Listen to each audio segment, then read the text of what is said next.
Welcome to the telecom digital classroom. और आज का हमारा टॉपिक है सेल्फ मैनेजमेंट स्किल्स।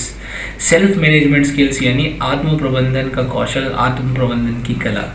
ठीक है, यानी खुद को व्यवस्थित करके, खुद को मैनेज करके कैसे रखा जाता है, ये स्किल्स आपको इस यूनिट में, इस लेक्चर में सिखाई जाएगी। अब खुद को मैनेज करने की क्या ज़रूरत होती है, आइए इसके बारे में कुछ जानते हैं। सबसे पहले जानते हैं कि सेल्फ मैनेजमेंट होता क्या है। What is self management? तो देखो, अगर आप एक छोटी सी डेफिनेशन देखें तो सेल्फ मैनेजमेंट का मतलब होता है सेल्फ कंट्रोल, यानी खुद के ऊपर नियंत्रण रखना। ठीक है, ये एक ऐसी एबिलिटी है जो किसी इंसान को इस लायक बना देती है कि वो अपने इमोशंस को, अपने थॉट्स को, अपने बिहेवियर को अलग अलग परिस्थितियों में कंट्रोल करके रख सकता है। सेल्फ मैनेजमेंट आपके अंदर एक ऐसी एबिलिटी का होना है जिससे कोई भी व्यक्ति अपने इमोशंस को, अपने थॉट्स को, अपने बिहेवियर को अलग अलग सिचुएशंस में, अलग अलग परिस्थितियों में अच्छे से संभाल के रख सकता है। अब इसका एग्जाम्पल कि आपको ये क्यों बताई जा रही है। Self management skills employability skills का एक पार्ट है। कोई भी एम्प्लॉय, कोई भी बिजनेस पर्सन या कोई भी व्यक्ति जो किसी भी सर्विस में, कोई भी जॉब कर रहा है, उसे सेल्फ मैनेजमेंट स्किल्स अगर आती हैं, उसकी सेल्फ मैनेजमेंट स्किल्स अगर अच्छी हैं, तो वो खुद को अलग अलग सिचुएशंस में बहुत अच्छे से रख सकता है। अब खुद को अच्छे से मैनेज कर सकता है, इसकी वजह से क्या होगा, उसकी वर्किंग एफिशिएंसी, काम करने की क्षमता जो है वो बढ़ जाएगी। ठीक है, अगर काम करने की क्षमता, वर्किंग एफिशिएंसी आपकी बढ़ जाएगी तो आप जो है अपनी ऑर्गेनाइजेशन में, अपने वर्क प्लेस पे सबसे बेस्ट एफर्ट्स दे सकते हैं। और सबसे बेस्ट एफर्ट्स अगर आप देंगे तो आप सक्सेस को पा सकते हैं, आपकी प्रमोशंस होगी, आपको एप्रिशिएशंस मिलेंगी। ठीक है, तो ये सेल्फ मैनेजमेंट स्किल्स का बहुत ज़्यादा इंपॉर्टेंट रोल हो जाता है।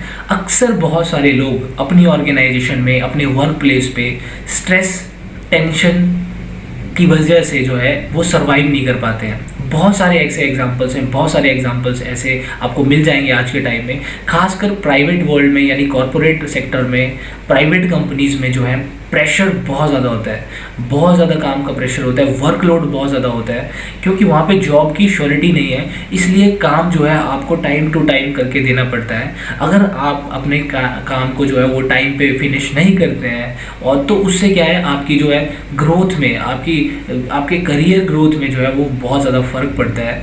तो इस वजह से क्या है, आप कई बार आपने ये भी देखा होगा कि बहुत सारे ऐसे एम्प्लॉयज़ होते हैं प्राइवेट सेक्टर में जॉब करने वाले कि सक्सेस तो वो पाते हैं लास्ट में, पैसे तो उनको अच्छे मिलते हैं, लेकिन देखना वो व्यक्ति, वो लोग, वो एम्प्लॉयज़ मैक्सिमम टाइम जो है वो टेंशन में ही रहते हैं, स्ट्रेस में रहते हैं। मैं एक एग्जांपल देता हूँ। मैं एक कंपनी में जॉब करता था, चंडीगढ़ मोहाली के पास एक कंपनी में जॉब करता था। तो मेरे साथ मेरा एक सीनियर था जिनके अंडर में जो था वो प्रोजेक्ट के बारे में सीख रहा था। तो कभी कभी मैं उनको देखता था कि वो काफ़ी अच्छी सैलरी वो लेते थे, सीनियर इंजीनियर वो थे। ठीक है, सीनियर सॉफ्टवेयर इंजीनियर थे, काफ़ी अच्छी सैलरी वो लेते थे। लेकिन ये था कि जब मैं उनके साथ कभी कभी बैठता था और सीखता था तो मैं देखता था कि मतलब उनके बाल झड़ गए हैं, उनको चश्मा लग गया है। और एक बार तो उन्होंने खुद भी मुझसे डिस्कस किया कि देखो रोहित, कि अब वो मुझे ना अपनी पुरानी फ़ोटो फेसबुक पे दिखा रहे थे कि देखो मैं ऐसा था तो मेरे सिर पे पूरे बाल थे, ऐसा था, मैं वैसा था, और आज मेरे बाल बुल झड़ गए सारे। तो मुझे ये नहीं समझ आया इतनी जल्दी किसी व्यक्ति के बाल कैसे झड़ सकते हैं, जबकि उनकी मैरिज भी नहीं हुई थी उस टाइम पे और होनी थी अभी। ठीक है, तो इतनी कम उम्र में बालों का झड़ जाना, ये आँखों की दिक्कत, आँखों में चश्मा लग जाना, या फिर बॉडी में एक्स्ट्रा फैट इकट्ठा हो जाना, या फिर बीमार रहना, ये सारा जो है सेल्फ मैनेजमेंट की पुअर स्किल्स होने की वजह से ही होता है हमारे साथ। ठीक है, तो अगर आप खुद को मैनेज करके रखते हैं, अच्छे से मैनेज करके रखते हैं, तो आपकी वर्किंग एफिशिएंसी भी बढ़ जाती है, आप हेल्दी एंड फिट रहते हैं, तो वर्क प्लेस पे जो है आप अच्छे से काम कर सकते हैं, अपना बेस्ट दे सकते हैं। ठीक है, और जिससे आपको सक्सेस और ग्रोथ में बहुत मदद मिलती है। ठीक है, तो उम्मीद है आपको ये समझ में आया होगा कि सेल्फ मैनेजमेंट स्किल्स क्या होती हैं, आपके इमोशंस और थॉट्स और बिहेवियर को कैसे कंट्रोल करके रखना है अलग अलग सिचुएशंस में, ये सेल्फ मैनेजमेंट स्किल्स सिखाती हैं। तो आइए पढ़ते हैं कि अगर किसी स्टूडेंट में स्ट्रॉन्ग सेल्फ मैनेजमेंट स्किल्स हो तो वो क्या कर सकता है अच्छे से। अभी हम स्टूडेंट लाइफ की बात करें कि स्टूडेंट में अगर अच्छे से सेल्फ मैनेजमेंट, अगर उसको अच्छे से आत्म प्रबंधन की कला आ जाती है तो वो क्या कर सकता है जी। वो क्लास पे टाइम से आ सकता है। देखो, अगर कोई स्टूडेंट जो है टाइम से उठता है, टाइम से नहाता धोता ब्रेकफास्ट करता है, घर से टाइम से चलता है, तो वो क्लासरूम को भी टाइम से अटेंड कर पाएगा, यानी उसकी सेल्फ मैनेजमेंट स्किल्स जो है वो बेटर है। उसको क्या हेल्प मिल रही है, पंक्चुअलिटी में हेल्प मिल रही है। टू बी ऑन टाइम, समय पर कहीं पहुंचने में उसको हेल्प मिलती है। ठीक है। Second is paying attention. अगर उसने खुद को अच्छे से व्यवस्थित करके रखा है, अपनी बॉडी को फिट रखा है, अपने दिमाग को मेंटली और फिजिकली वो फिट है, ठीक है, तो वो किसी भी चीज़ को ध्यान से सुनेगा, वो अटेंशन पे करेगा, किसी भी अपने काम के लिए अच्छे से ध्यानपूर्वक वो उस काम को करेगा। तो ये भी बेनिफिट है सेल्फ मैनेजमेंट स्किल का। Next is obeying teachers, parents and elders. ठीक है, एक और स्किल डेवलप हो जाता है सेल्फ मैनेजमेंट के साथ कि हम अपने टीचर्स, पेरेंट्स और बड़ों की बात को अच्छे से समझते हैं और फिर उनकी बात को मानते हैं। अक्सर क्या होता है, हमारे टीचर्स, पेरेंट्स और बड़ों की बातें हमें बेकार लगती हैं, इसीलिए क्योंकि हम उनकी बातों को ढंग से सुनना नहीं चाहते। अगर आप खुद को बैलेंस करके रखते हैं, आप मेंटली और फिजिकली बैलेंस्ड है, तो आप अपने टीचर्स के, पेरेंट्स के और बड़ों के एक्सपीरियंस से बहुत कुछ सीख सकते हैं। तो सेल्फ मैनेजमेंट स्किल जो है आपको यहाँ पे भी हेल्प करता है।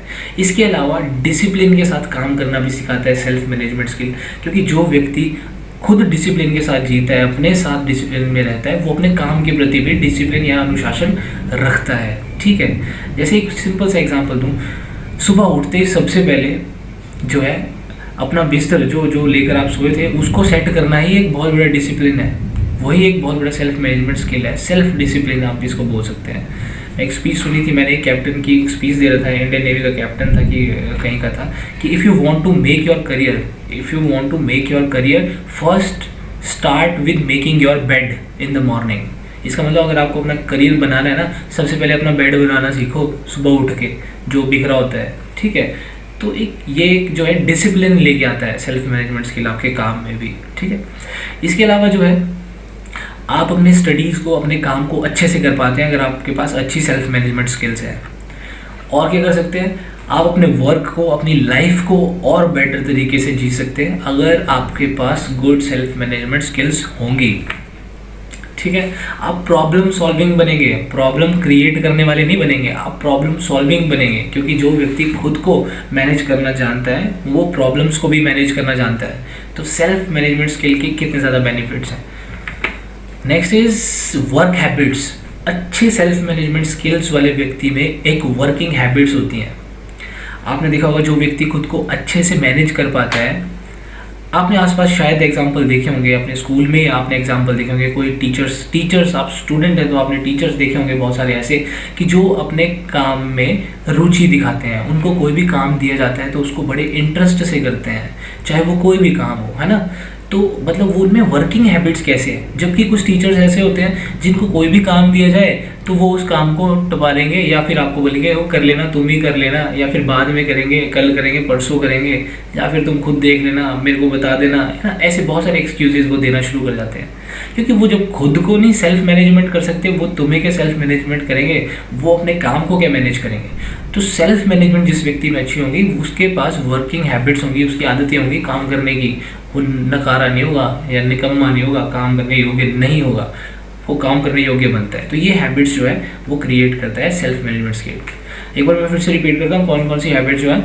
Coming to class on time यानी punctuality, paying attention, obeying teachers, parents and elders, working with discipline, discipline सिखाता है, डिसिप्लिन के साथ काम करना सिखाता है। To do better in studies and work, आप अपने काम में, अपनी पढ़ाई में और अच्छा दे सकते हैं एफर्ट्स अपना, अपनी लाइफ में, अपने काम में और बढ़िया काम कर सकते हैं। आप प्रॉब्लम सॉल्विंग बनते हैं, प्रॉब्लम क्रिएटर नहीं बनते, प्रॉब्लम सॉल्विंग बनते हैं। And the next is work habits, आपके पास वर्किंग हैबिट्स आ जाती हैं, आपको आलस जो है वो नहीं पकड़ता आसानी से। ठीक है, आइए थोड़ा आगे बढ़ते हैं। अब खुद को मैनेज करने के लिए आपको अपने अंदर क्या क्या डेवलप करना पड़ेगा। देखो, सबसे पहले positive thinking.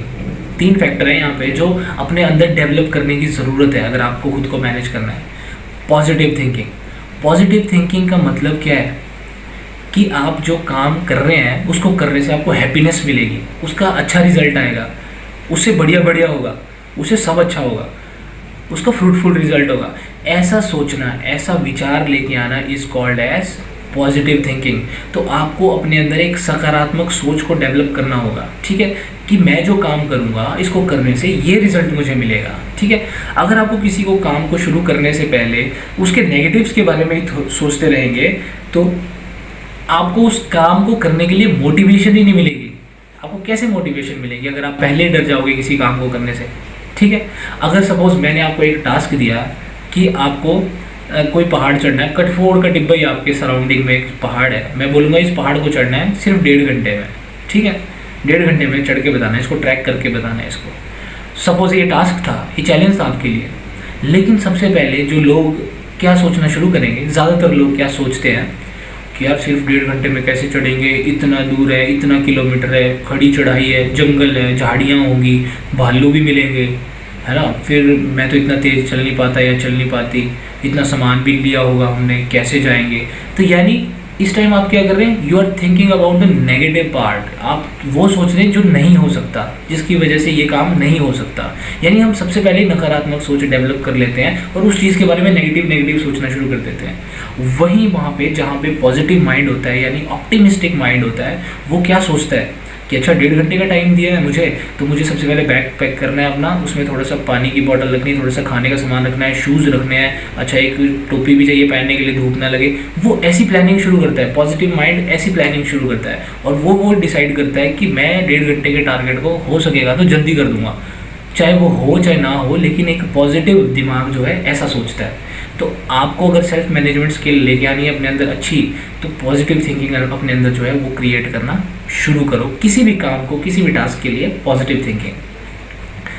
Next is result orientation, यानी जब भी आपको कोई काम, कोई टास्क मिलता है तो उसके बारे में बड़ा सोचे, टू ड्रीम बिग, उसके बारे में बड़ा सोचे सबसे पहले, ऐसा नहीं छोटी सी सोच लेके घूमें, ठीक है।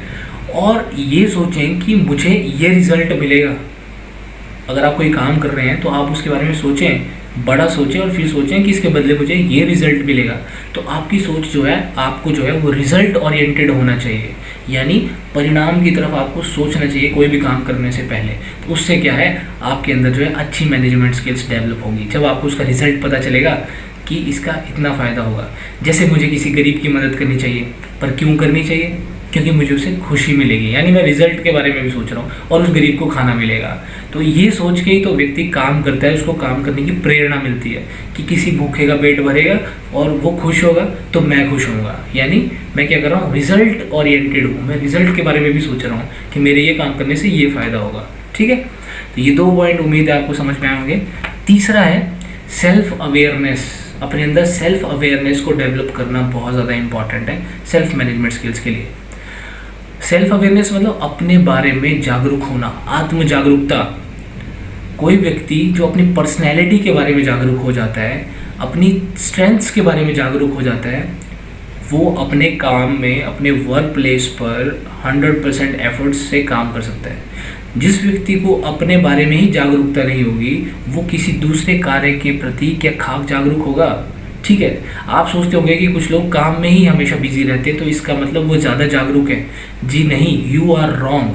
जो व्यक्ति खुद को मैनेज करके नहीं रख सकते, जो अपने बारे में जागरूक नहीं है, वो अपने काम के प्रति लगते तो हैं जागरूक, लेकिन जागरूक होते नहीं हैं, ठीक है।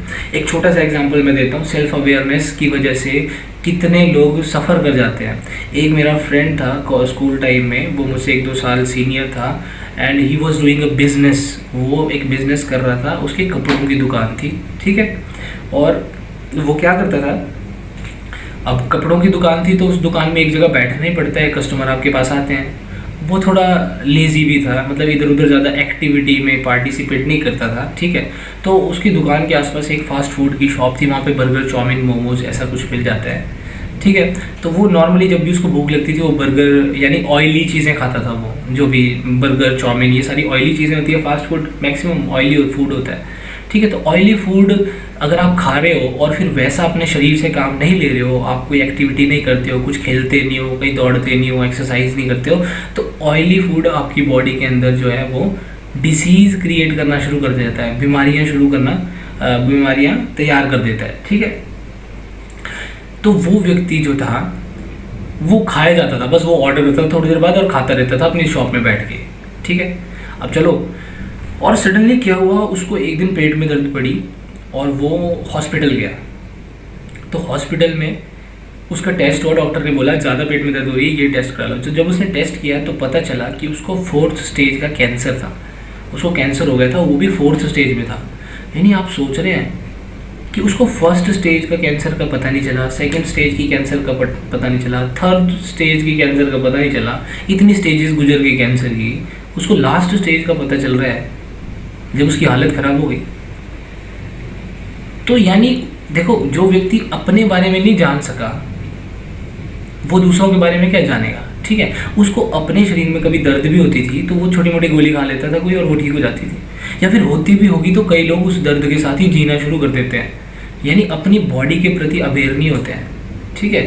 तो यानी अपनी पर्सनैलिटी, अपनी स्ट्रेंथ्स, अपने प्रति जागरूक होना बहुत ज़्यादा इंपॉर्टेंट है सेल्फ मैनेजमेंट स्किल्स के लिए भी, ठीक है। तो ये 3 मेन पॉइंट थे जो मैंने आपको यहाँ बताया। The first one is positive thinking को आपको अपने अंदर डेवलप करना होगा, सेकंड इज़ रिजल्ट ओरिएंटेड आपको बनना होगा, and third one is self awareness जो है आपको अपने अंदर लानी होगी, ठीक है। उम्मीद है आपको समझ में आया होगा सेल्फ मैनेजमेंट के लिए क्या चीज़ें डेवलप करने की ज़रूरत होती है। आइए आगे बढ़ते हैं।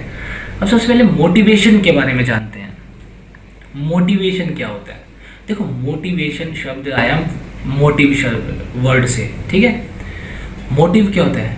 लक्ष्य, एम। आपका मोटिव क्या है, यानी आपका एम क्या है, आपका लक्ष्य क्या है। तो मोटिवेशन जो है वो मोटिव शब्द से आया, यानी आपको आपका लक्ष्य प्राप्त करने के लिए जो चीज़ प्रेरणा देती है उसको मोटिवेशन कहते हैं। आपने अपने जीवन में जो भी एम बनाया होगा, जो भी गोल बनाया होगा, जो भी मोटिव बनाया होगा, उसे प्रेरणा जो देती है करने के लिए चीज़, उसको क्या बोलते हैं? मोटिवेशन, ठीक है। इसकी एक सिंपल सी डेफिनेशन है, motivation is the process that initiates, guides and maintain goal oriented behaviours. यानी ये एक ऐसी प्रक्रिया है जो आपने जो भी गोल डिसाइड किया है, आपका जो भी मकसद है, उसको पूरा करने में आपका मार्गदर्शन करे, आपको प्रेरित करे, उसको क्या बोलते हैं जी? मोटिवेशन, ठीक है। अब मोटिवेशन कैसे कैसी होती है? देखो, मोटिवेशन 2 टाइप से आती है। एक होती है इंट्रिंसिक मोटिवेशन यानी आंतरिक प्रेरणा, एक होती है एक्सट्रिंसिक मोटिवेशन यानी बाहरी प्रेरणा। अब ये इंट्रिंसिक और एक्सट्रिंसिक मोटिवेशन क्या होती है? इंट्रिंसिक मोटिवेशन होती है it comes from with in, यानी जब आप खुद से ही प्रेरित होते हैं, जब आप खुद को प्रेरित करते हैं, स्वयं ही खुद को प्रेरित करते हैं, उसको बोलते हैं इंट्रिंसिक मोटिवेशन। आपके अंदर से प्रेरणा आती है। एक्सट्रिंसिक मोटिवेशन क्या होता है? जब आप किसी और से प्रभावित हो जाते हैं, बाहरी किसी व्यक्ति से या किसी चीज़ को देखकर, कोई वीडियो देख ली, कोई व्यक्ति ने कुछ बातें बोल दी, उसको देख के प्रेरित हो जाते हैं, that is called as extrinsic motivation. तो उम्मीद है आपको इंट्रिंसिक मोटिवेशन और एक्सट्रिंसिक मोटिवेशन के बारे में पता चला होगा। इंट्रिंसिक मोटिवेशन क्या होती है? It comes from with in, it comes from with in. और एक्सट्रिंसिक मोटिवेशन क्या होती है? It is inspired by others. अगर आप किसी और से इंस्पायर हो रहे हैं तो ये क्या होगा? Extrinsic motivation. थोड़ा सा ज़्यादा पढ़ते हैं इसके बारे में। इंट्रिंसिक मोटिवेशन का एग्जांपल लेते हैं। जैसे सपोज आप पढ़ाई कर रहे हैं, पढ़ रहे हैं, लेकिन आप ये नहीं सोच रहे कि मुझे पास होना है या फिर मेरे को कोई शाबाशी देगा, है ना। आप सिर्फ अपने एंजॉयमेंट के लिए पढ़ रहे हैं। होता होगा ऐसा, आप बहुत सारे चीज़ों को अपने एंजॉयमेंट के लिए भी पढ़ते होंगे। जैसे कोई स्टोरी पढ़ ली, कहानी पढ़ ली, या किसी के बारे में पढ़ लिया, ठीक है, या जो आपको अपनी मर्जी से, आपको पता है उसका आपको रिजल्ट नहीं मिलेगा, उससे आप पास नहीं हो जाएंगे, ए+ नहीं आ जाएगा या फिर कोई शाबाशी नहीं देगा, वो सिर्फ आप अपने एंजॉयमेंट के लिए पढ़ते हैं, आपको उसमें किसी भी रिवॉर्ड की चिंता नहीं होती है। उसको क्या बोलते हैं? इंट्रिंसिक मोटिवेशन, जिससे आपको हैप्पीनेस मिलती है जो काम करने से, ठीक है। उससे आप प्रेरित होते हैं, खुद ही प्रेरित होते हैं, खुद को खुद प्रेरणा देते हैं। जैसे किसी के बारे में लेख पढ़ लिया कि अच्छा उस महान व्यक्ति के बारे में पढ़े, तो मतलब आप वहाँ खुद प्रेरित हो रहे हैं, आपके अंदर से वो मोटिवेशन आ रही है। So that is intrinsic motivation. यहाँ पे बाहरी किसी भी रिवॉर्ड की ज़रूरत नहीं होती है। अब नेक्स्ट इज एक्सट्रिंसिक मोटिवेशन, यानी बाहर लोगों से इंस्पायर कैसे होते हैं। इस मोटिवेशन में जैसे पढ़ाई कर रहे हैं हम, यहाँ पे आप देख सकते हैं, मुझे A+ ग्रेड लेना है, मुझे फर्स्ट आना है, या फिर मेरे को कोई शाबाशी देगा, या फिर मुझे कोई पैसे देगा इसके बदले, या फिर मुझे ट्रॉफी मिलेगी। इन चीज़ों के बारे में सोच के पढ़ना शुरू करते हैं, तो मतलब आप बाहरी चीज़ों से मोटिवेट हुए हैं। वो क्या है? Extrinsic motivation. So it is the behaviour driven by external reward, जैसे money, fame, grades and praise, ऐसी चीज़ों से आप इंस्पायर होकर फिर काम शुरू करते हैं, उसको बोलते हैं एक्सट्रिंसिक मोटिवेशन। लेकिन मोटिवेशन तो मोटिवेशन होती है, चाहे वो जैसी भी हो, ठीक है, वो आपके ऊपर डिपेंड है। उम्मीद है आपको इतना आज समझ में